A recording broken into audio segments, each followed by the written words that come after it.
Italy को 2026 में target करने वाले स्टूडेंट्स बहुत ज़्यादा कंफ्यूज्ड हैं कि अगर हमें ऑफर लेटर आ जाता है तो नेक्स्ट स्टेप क्या होना है, बैंक स्टेटमेंट कितनी रिक्वायर्ड है, अपॉइंटमेंट हमने कब बुक करनी है, बैंक स्टेटमेंट को हमने रेडी कब करना है, अगर ऑफर लेटर रिसीव हो जाता है तो नेक्स्ट स्टेप क्या होता है, इस दफ़ा वीज़ा रेशो क्या रहने वाली है, क्या इटली के अलावा भी कोई कंट्रीज हैं जिनको हम टारगेट करें जो कि लो बजट हैं, टोटल प्रोसेस क्या होने वाला है, टोटल ओवरऑल टाइम ऑफ क्या लगने वाला है इटली के अंदर। तो इसको लेके आपके माइंड में अगर बहुत ज्यादा क्यूरीज हैं तो ये वीडियो है आपके लिए। इस वजह से मैं टाइमलाइन के साथ बना रहा हूं ताकि आपके सारी क्यूरीज जो है वो सॉल्व हो सकें। वीडियो को एंड तक देखें, वीडियो बहुत ज्यादा अपडेट इंफॉर्मेशन के साथ होने वाली है ताकि आपके लिए इजी हो अगर आप 2026 को इटली को टारगेट कर रहे हो। एंड देन इसके अलावा बैकअप कंट्रीज आप कौन से रख सकते हैं। अगर आप भी हमारे चैनल पे नए हो, इस तरह की स्टडी अब्रॉड रिलेटेड वीडियोस चाहते हैं, अभी हमारे चैनल को लाइक करें और सब्सक्राइब करें।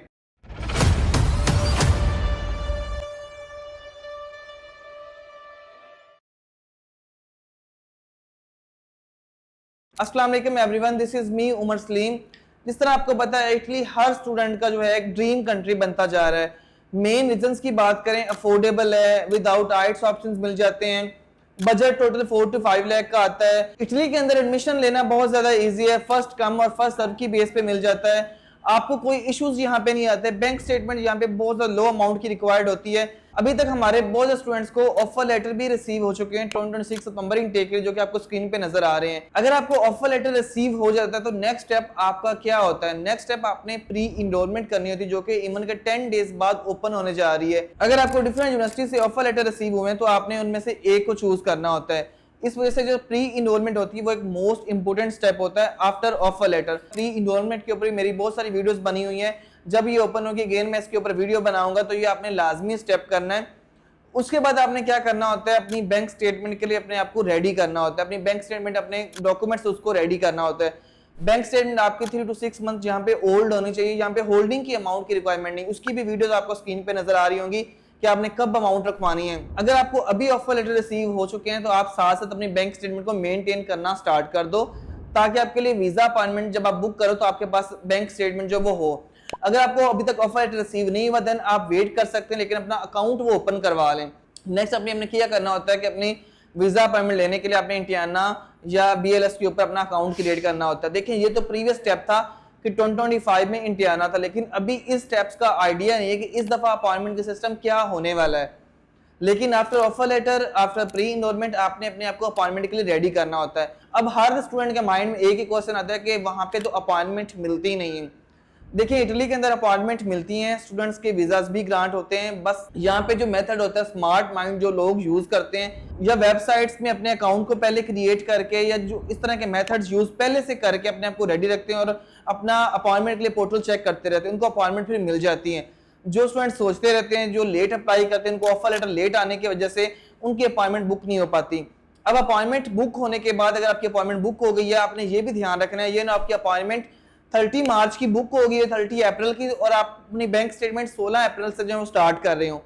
अगर आपकी बैंक स्टेटमेंट रेडी होगी तो आपने अपने आप को फिर वीजा अपॉइंटमेंट के लिए रेडी करना है। नेक्स्ट स्टेप में आपने अपने डॉक्यूमेंट्स रेडी कर लिए, आपकी बैंक स्टेटमेंट भी हो गई, आपने 1 मंथ का वक्फा करके अपनी अपॉइंटमेंट बुक कर ली, बैंक स्टेटमेंट आपकी मेंटेन होगी।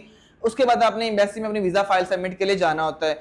अगर आपकी यूनिवर्सिटी डीओवी रिक्वायर्ड करती है, सीमे रिक्वायर्ड करती है, उसके ऊपर भी मैंने वीडियोस बनाई हुई आप देख सकते हैं। उसके अकॉर्डिंग आपने अपनी फाइल जो है सबमिट करवानी थी एम्बेसी के अंदर। अब हम इसमें बात करते हैं कि ओवरऑल टाइम कितना आपका लग सकता है अगर आप इटली को टारगेट कर रहे हो।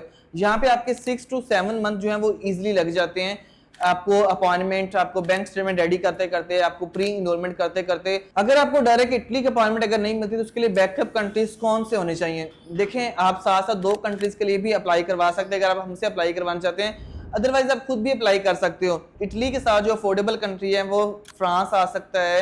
अगर आपका थोड़ा सा बजट हाई है 20 से 25 लाख तो आप स्वीडन को टारगेट कर लो, ऐसा बैकअप पे रख लो। फ्रांस के बाद आता है साउथ कोरिया जिसका बजट बहुत ही लो है, 10 से 12 लाख है। और अगेन अगर हम बात करें रोमानिया को आप टारगेट कर सकते हो 10 to 15 लाख के बजट के अंदर, ताकि आपका टाइम इसमें वेस्ट ना हो, आप इजीली कंट्रीज को मूव कर सको, क्योंकि एक कंट्री के ऊपर कभी भी डिपेंड नहीं हुआ जा सकता। अगर हम वीजा रेशो की बात करें तो वीजा रेशो इटली का बहुत अच्छा है। इधर स्टूडेंट्स बहुत ज्यादा कंफ्यूज होते हैं मेनली कि वीजा रेशो इटली की डाउन है। देखिए अपॉइंटमेंट के सम हो इश्यूज हैं, लेकिन इसका वीजा से कोई ताल्लुक नहीं है। वीजा का जितना कोटा है उतने स्टूडेंट्स को वीजाज यहाँ पे मिलते हैं और वो मूव होते हैं। अगर हम रिकोर्सो के प्रोसेस की बात करें 2026 में ये आपके लिए बेनिफिशियल साबित हो सकता है, क्योंकि इसके बेनिफिट्स हैं उनके लिए जो कि अर्ली अपॉइंटमेंट्स के साथ कोर्स करवा रहे होंगे।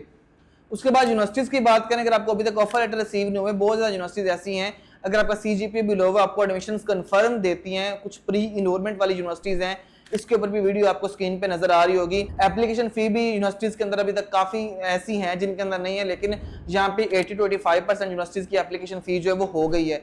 तो विदाउट एप्लीकेशन की फी की बात करें, उसके ऊपर भी मजीद वीडियोस बनी हुई, आप उनको देख सकते हैं।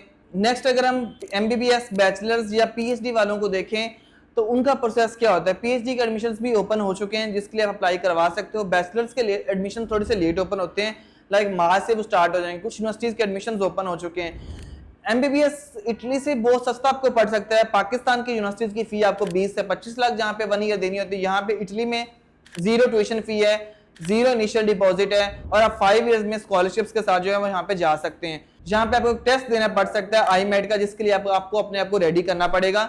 वो थोड़ा सा मुश्किल होता है, लेकिन उसकी प्रिपरेशन भी हमारी टीम करवा देती है ताकि स्टूडेंट्स को कोई भी हर्डल्स ना आए और इजीली मूव हो सके।